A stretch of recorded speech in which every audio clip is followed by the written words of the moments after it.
सीटों का बंटवारा फाइनल होने के साथ ही दिल्ली में बीजेपी मुख्यालय में बड़ी बैठक शुरू हुई है। केंद्रीय चुनाव समिति की बैठक बुलाई गई है, जिसमें संभवतः पार्टी प्रत्याशियों के नाम पर आखिरी फैसला ले लिया जाएगा। इससे पहले पार्टी पार्लियामेंट्री बोर्ड की बैठक हुई थी। पीएम मोदी की अध्यक्षता में यह बैठक बुलाई गई है। बड़ी खबर इस समय की आपको बता रहे हैं, पार्लियामेंट्री बोर्ड की बैठक। बता दें कि बीजेपी 101 सीट पर चुनाव लड़ने को तैयार और इतनी ही सीटों पर जेडीयू ने भी हामी भर दी है।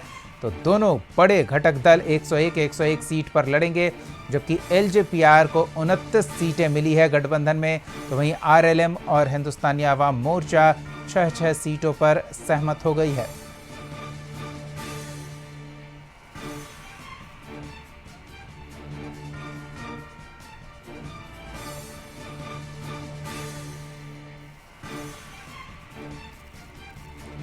कई दिनों की बैठक, खींचतान, मान मनव्वल के बाद आखिरकार सीटों के बंटवारे पर तालमेल बन ही गया है। एनडीए खेमा इस मोर्चे पर कम से कम अपने विरोधियों से एक कदम आगे नजर आ रहा है।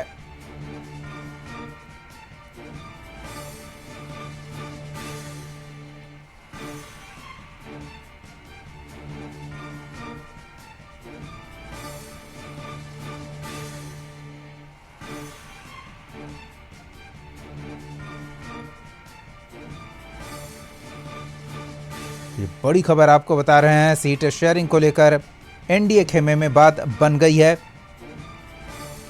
बीजेपी और जेडीयू ने 101 सीटों पर चुनाव लड़ने पर सहमति जता दी है।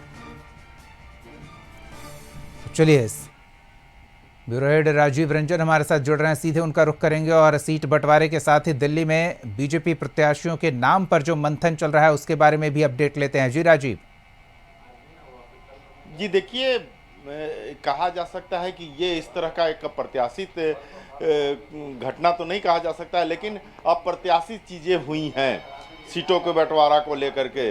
जिस तरह से अंदेशा लगाए जा रहे थे, जिस तरह से तार जुड़ रहे थे, जिस तरह से टीट पर टीट आ रहे थे, सारे चीज़ धराशायी हो गए और भाजपा ने जो तैयार कर रखा था अपना पूरा कुनबा, उस कुनबे को बिखरने नहीं दिया और उस कुनबे को इस चीज़ में ला दिया कि हाँ, जो कहा जा रहा था कि जदयू बड़े भाई की भूमिका में हमेशा से रहा है, इस बार भी रहेगा, वो भी नहीं रहा।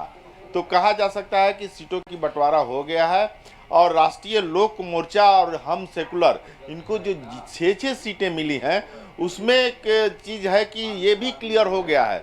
हमने जो 4 सीटें जीत रखी हैं वो पूरी तरह से हम के पास ही रह गई हैं।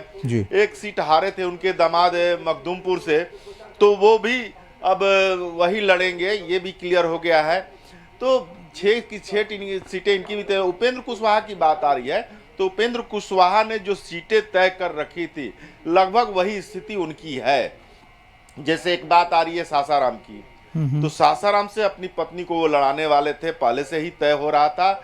लेकिन एक बात आ रही थी कि वो जदयू का सीट है और जदयू वहां से लड़ेगी, और वहां माहौल भी बना हुआ था सासाराम में कि जदयू लड़ने जा रही है। और उसमें 1-2 कैंडिडेट थे, चाहे निर्मल कुशवाहा हो या फिर अशोक कुमार हो, इनके नाम आ रहे थे, लेकिन उसमें आगे निर्मल कुशवाहा चल रहे थे, लेकिन वहाँ वो बात नहीं बनी। वहाँ एक बात आ रही है कि सासाराम जो लोक विधानसभा सीट है वो यानी कि राष्ट्रीय लोक मोर्चा यानी कि उपेंद्र कुशवाहा को जाएगा और उनकी पत्नी लड़ेगी। दूसरी सीट दिनारा है, तो दिनारा में जो सीट मिला है वो है रालोरमा के मोर्चा के जो संसदीय बोर्ड के अध्यक्ष हैं आलोक कुमार सिंह, उसके लिए मांगा गया था, वो सीट मिल गई है। सबसे बड़ी बात है कि वो भी सीट मिल गई है। मधुबनी की सीट मिली है, जो कि माधव आनंद के लिए मांगा जा रहा था, वो भी मिल गया है। एक सीट आ रही है, थोड़ा सा असमंजस की स्थिति है, वो क्लियरेंस नहीं हो पा रहा है महुआ की सीट को लेकर के।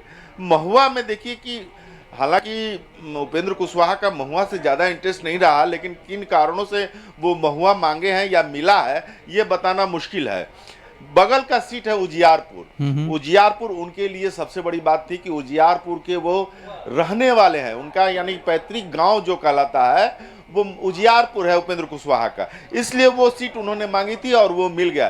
देखिए, लगभग कमोबेश मान के चलिए कि जो सीट बंटवारा हुआ है और जो भी सीट मिला है और जो उन्होंने डिमांड किया है जी। उसी चीज को मतलब आगे बढ़ाया गया है। चलिए राजीव, आप चिराग बने रहे हमारे पासवान- साथ, थोड़ी और जानकारी आपसे लेंगे, लेकिन इस बीच जीतन राम मांझी ने अपनी स्थिति स्पष्ट की थी सोशल मीडिया पोस्ट करके, और फिर वो दिल्ली से पटना के लिए रवाना हुए थे। इस बीच उनका बयान भी आया है, वो अपने दर्शकों को सुनाते हैं।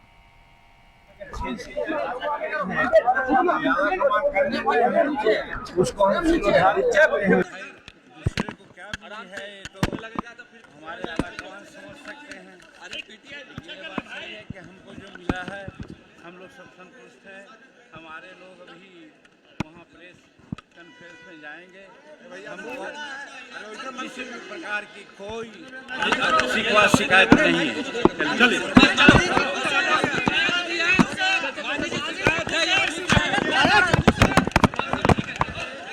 यहाँ अगर 6 सीटें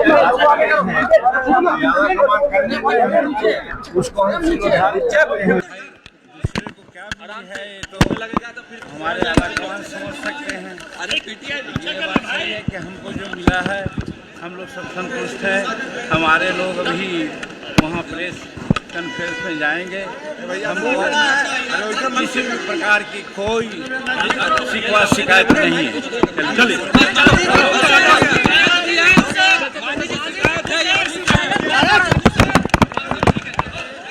यहाँ अगर 6 सीटें उसको हम निर्धारित कर रहे हैं।